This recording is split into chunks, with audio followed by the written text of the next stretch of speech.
Coach Jaggers. So I got to watch Jet wrestle today. Yeah, he was chasing the cradle. Yeah, he was trying, man. That kid who wrestles is such an animal. We knew him, but Jet tries hard. He tries hard. He's just figuring it out now. I'm trying to figure things out as a dad, so this is mostly dad advice. But Coach I talked to a couple weeks ago at a youth event told me that you can't make your kids love this, but you can absolutely make them hate it. Yeah, that's good. I've never heard that, but that's a great point. Yeah, I'm not sure if the hook is set yet for my son. You know, whether he loves it. He's gonna do it because I think there's value to it, and he likes it. Like, don't get me wrong, he's not like dreading going to practice, but he's not at the point where he's like dying to be there and dying to be here. But I think at some point when you get the camaraderie, those are the things that set the hook for kids, right? Staying in a hotel and watching their friends compete and then getting a signature win. And when those things happen, then it becomes kind of contagious. That sets the hook.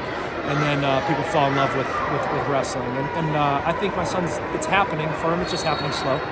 The making him not hate it part is what I want to focus on. Right. 4 and a 5-year-old, right? Yeah. Having him around it, just kind of exposing it to him.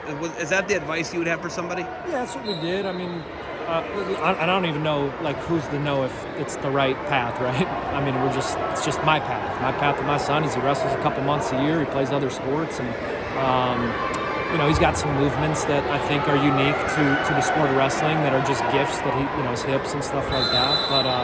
But as long as he likes, I have a daughter that wrestles too, my 7-year-old. So she's in there with him, which that's one thing that has helped both of their love is that they go together, right? They're brother and sister, they're best friends, and they go to practice together, and they play dodgeball before, and they're friends with kids in the club, and that's the stuff that I said, I just keep using the same phrase, but that's what sets the hook, right? That's what makes people love wrestling. So the biggest thing, you guys are with Watterson, right? Yeah, Jet's subbing in for Rollins. He does some stuff with them and trains with them every once in a while, but for the most part, he's in Steber Elite. So Steber Elite, okay. Yeah. Where does Steber? Are they still out of your guys' facility? This year, yeah, they're back. They're back in your facility because I know there was COVID stuff. Exactly. I understand that. Yep. And so Colin Moore is the head coach of that and runs it. And so it's nice, convenient. He's in I can go sit at my office if I want and look down and watch him wrestle in the evenings, or I can get down there and help him as well, which I do.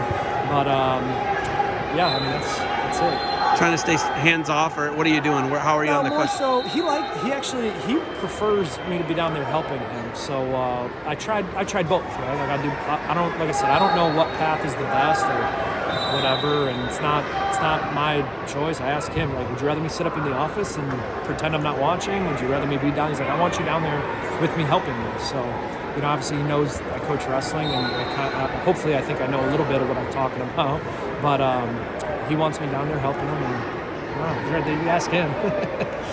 Your daughter. Does your daughter do Steber Elite too? Yeah, she just works out a little bit and does a bunch of other sports too, gymnastics and whatnot. But she loves it, and like I said, she loves the running around. And if a couple moves take here and there, and she gets a little serious about it, she might do a competition or something. But nothing yet, just practice.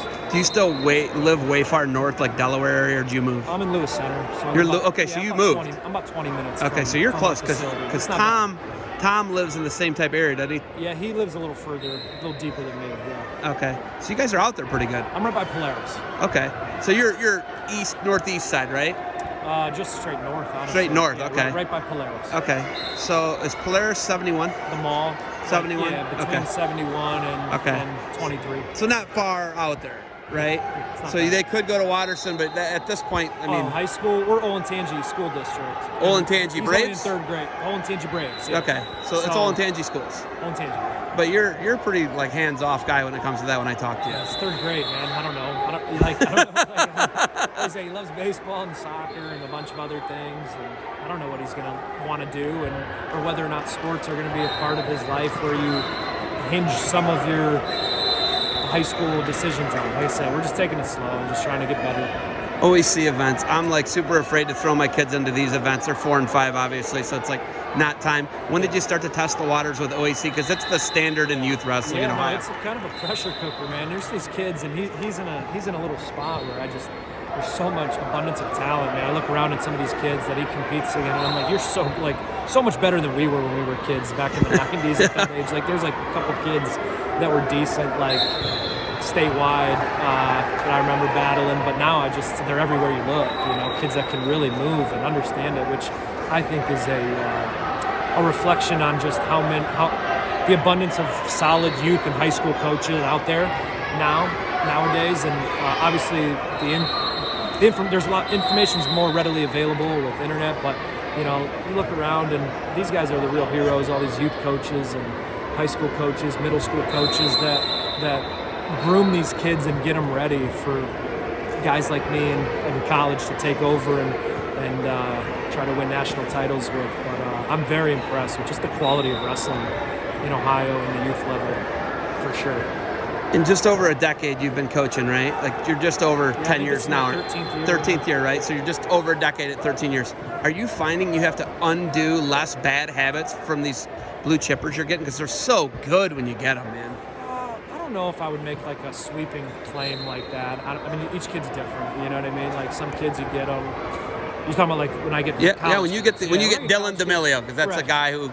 I've known since he was born, right? You take case-by-case basis. But that guy's got a lot of really good habits. You didn't have to undo a lot of bad habits with that guy. I mean, the biggest thing you just look at is, do they love wrestling, and what's their attack rate and work ethic, and it's those if those should be staples and givens. And then it's like the fun part is like getting in the lab and like fixing some wrestling. You know what I mean? But if you're trying to fix those other things like desire and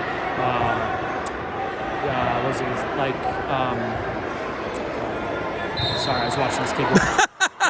Bad habits, right? All the bad habits, desire. Yeah, if the kid has desire and work ethic, consistency. That's what I was trying to say. If they have that's great. Like you want that. You don't want to try to be fixing consistency problems or desire problems. So. Okay.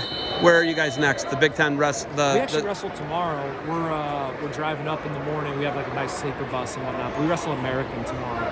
In DC. In DC, yeah. So you'll leave right from this. Like I'm gonna go home. I'm gonna go home, stay the night at home, and then we'll work out in the morning and get on a bus. Like I said, it's a nice, comfortable bus, sleeper bus up. About 6 hours, 15 minutes, right to DC. Get off the bus, weigh in, wrestle, and then stay the night in DC. And then we'll come back Tuesday.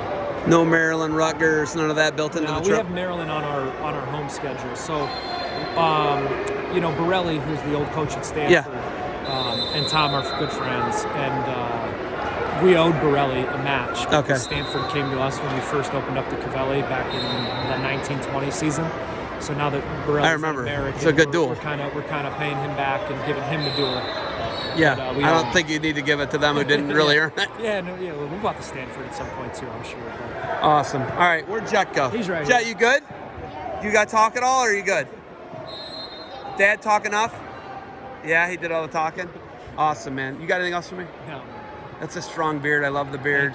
I love the fashion in general. And thanks for saying hi to me. You could have ignored me. I appreciate that. Good luck to you guys. Go Bucks. Thanks, man.